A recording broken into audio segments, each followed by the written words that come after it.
and make sure you optimize your processes for it. So this is now the culmination of all this is governance process, governance and culture, right? So again, it's all around being able to make sure you're evangelizing, you're empowering, and you're enabling. You're kind of having this notion of, like what Uri said, which was like a carrot-based governance. And he said governance was a bad word, and I agree. I don't know what the right word is, but it's not stick-based governance. It's not around centric, traditional governance processes and all that, and enforcing. It's all around this carrot and empowering and enabling. So what does that look like, and how can you do that, right? So first of all, let's bring this back to API-led connectivity, and let's look at it in terms of, first of all, as an enterprise architect, for those of you that are an enterprise architect in this room, right? We have system APIs, process APIs, experience APIs. Here's a hypothesis that I've been seeing that I'm looking to invalidate more and more, but it's actually getting validated more and more, which is basically, as an enterprise architect, right, there's a few functions that I have around APIs and integration in general. There's the creation of that API and the creation of that integration asset. Then there's making sure, hey, I'm governing this and I'm reusing it, right? Making sure that there's reusability, and then making sure that I'm maintaining this, and there's standards, security, there's rate limits, throttles, there's all this sort of the right processes and technical kind of policies on these assets that I'm creating. So those are the three columns. So what is a role that going to look like as an enterprise architect, and what is your jurisdiction going to be? Well, it's increasingly going to be, as Uri mentioned, at the lower levels for sure, right? You got to protect the family jewels of the company. But at the higher level, you want to have a metaphorical fence where you can actually then chuck these APIs over and give it to the business, and they can go knock themselves out. And actually, they can go and take responsibility for their own destinies and create their own mobile initiatives and create their own stuff. And so the question as an enterprise architect is, how much do you actually want to throw it over the fence? Do you actually want to maybe keep it tight and actually have the businesses come to you so that you can actually make sure you're doing the right things in terms of architectural usability and standards? Or do you actually want to make sure the businesses actually take care of their own destinies and empower them? That's a question, and it's all cultural. It all depends on the organization you're in. But who sees this trend emerging as for those of you that are architects in this room? Right? So this is a key thing that you're going to need to think about. So let's, Star Wars, there was a great, Monday Night Football in America, there was a big game, Monday nights. It's kind of like the premiership on Saturday. We had a big Star Wars,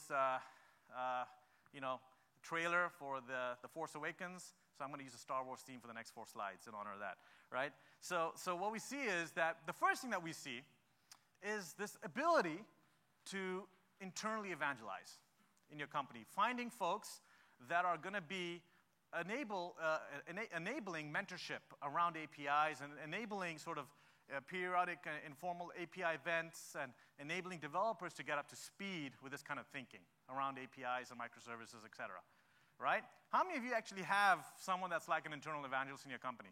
I'm not expecting many. So this is a key thing to make sure you're trying to invest in. And related to this is this ability to have like what I'm going to call the Jedis. These are the folks that are like, so I'm going to embarrass somebody. John Phoenix, are you in the room here? There he is. So John Phoenix is what I would consider a Jedi for API. Sorry to embarrass you, John. I told you, I warned you. So John Phoenix, if you ever want to know what a Jedi looks like and feels like, John Phoenix, that gentleman over there, is a Jedi for Barclays, right? So he's basically the guy that is actually, he's an API enthusiast. He evangelizes. He actually takes it upon himself to kind of go out and share best practices and make sure people are kind of sharing with each other. And so he's one of those guys. So that's very important. It's like a program team. And then, what I would say is, again, I'm giving you some vague constructs here, guys. This is not like a hard and fast rule. I'm giving you some good constructs to work by. And then you have this notion of like labs where you can tinker. It's almost like that startup notion in your company. How many of you have like a lab-like notion where you can actually, have less risk and, assume projects, fail fast, succeed even faster? How many of you actually have these kinds of constructs in your company? Am I talking to a blank wall? Okay, good. There are people here. So this is where you actually kind of just go out and kick the tires and actually do things. This is what actually is your leading edge innovation, right? So around APIs, making sure you're doing the same thing. You're enabling this place where people can come in and do this. And then, of course, when you want to make this real, you actually send them to the factory and actually productize them really well and actually, make sure that you're actually doing this the right way. This is now mission-critical stuff you want to do in many cases, making sure you're doing it right, right? So that's key. So, in all this governance, you want to make sure you're actually making sure the right cultural impedance matching is happening, right? You want to make sure, and I was very careful here. I didn't put, Luke Skywalker or Darth Vader higher or lower. So because some people would say, oh, Darth Vader is down and Luke Skywalker's up. Well, it could be debated that Darth Vader is actually higher and Luke Skywalker's down. So, I didn't want to get into that religious debate. But the point here is, right, that there are cultural divides, and you got to figure out what is this good transition period, what are the constructs you want to start to implement and experiment with so that you can actually start to kind of figure this out. So in summary, talking about the operating model, right? We've talked about the business model transformation, but what is key here is the operating model transformation. It's realizing that you have a spectrum of emerging practices, a spectrum of emerging technologies, and it's a spectrum. It's not, hard and fast, 1, 2, 3, type of practices. So you're going to have to be agile and nimble in the way you think about this.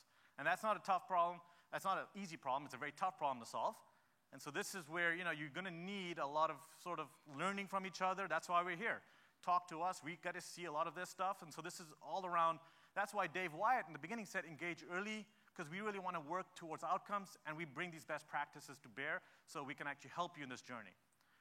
So what do you look like as a company? Are you this? Are you kind of more dominated by the older processes, and then you kind of have edges in your company? Maybe if you're in older, more legacy-centric industries, you might look like this. How many of you look like this? Be honest. It's okay. No one judges. See that? Okay, look at that. How many of you actually look like this? I guarantee you 0%. Unless you're working like two guys and a dog in a star. Raj, are you serious? Oh, okay, good. So, yeah. So I think, so unless you're two guys and a dog in a startup, you're actually, you're not going to look like this. But this is great. This is what, Netflix actually did really well at scale, where IT and Netflix is literally, hey, I have a problem with my laptop. Can you come fix it? That's all they are. But obviously, that's not the case in all of our companies here. So what are you? I think this is the destination. This is the reality, is becoming to realize that there's a spectrum of practices, a spectrum of methodologies that you're going to have to incorporate and live with each other, right? So I'd say most of us are here. We just validated that. This is highly unrealistic. This is the more likely destination. This is where we want to get to. And this is the goal. Now, I wanted to actually complicate your lives even more. So remember when Uri talked about that three-layer cake, the system, process, experience, APIs? In reality, it actually looks like this in your company, right? You actually have multiple lines of business. You actually have multiple. This could even resemble a single line of business with multiple corridors. This is corridor 1, corridor 2, corridor 3, and then this is behind the photocopier, right? It could actually even be that. But the point is, you're actually going to have silos of people and groups that actually have their own systems, and each one of them has their own customers, and they're all little independent entities, right? How many of you actually have this? Exactly, right? And so, and then you'll also still have this notion of a global backend, so you'll have a global SAP instance, or you'll try to have a global SAP instance. You'll even have a global front end for maybe it's a CFO dashboard or a CIO dashboard or a global customer, dashboard. And the key here is that the reality is that we're actually going to have this in our enterprise. We're actually going to have pockets where we're going to have that's dominant, but this is here, oh, and then we're going to have like labs and a bunch of pockets emerging, right? So how many of you actually are seeing this is the reality of your enterprise, right? Different cultures and different lines of businesses. So this is a very hairy problem to solve, and this is what we're seeing every day in our customers, and they're trying to grapple with, right? So I think I've scared you guys enough. It's not all doom and gloom. Everyone's in the same boat here, but I think we should all talk to each other, learn from each other. The point of this presentation is it's a journey, and we just got to make sure we're aware of the realities, but also be aware of where things are going and figure out how we can actually bridge to that. And so I'd leave you with some questions, things to think about, right? Just have a read of this, but it's basically where can we be more agile? Where can we bridge between requirements and agile type gathering, agile requirement gathering between the old and the new? How can we kind of bridge between those two worlds? Where can we speed up and see where commonly used infrastructure components can be actually more democratizable and put more as a platform? So stop thinking about it in terms of product, but think about platform.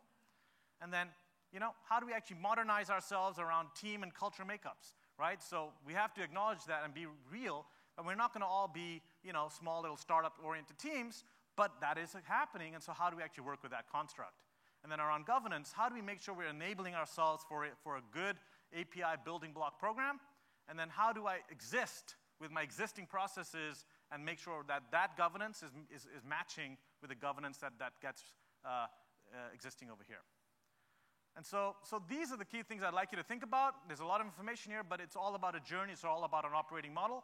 It's all about redefining where you're going to look like, how you're going to look like. So with that, I think hopefully you found this informative. And again, I urge you to share with each other. There is no single expert in this room. What we bring at MuleSoft is the education from talking to many of you. And so we're like a point of aggregation, and we actually see what folks are doing, what folks are not doing, what could be good, what could not be good. And so I think definitely leverage us, find us in the hallways, and definitely bring up these type of topics in your engagements with everybody. Okay, thank you.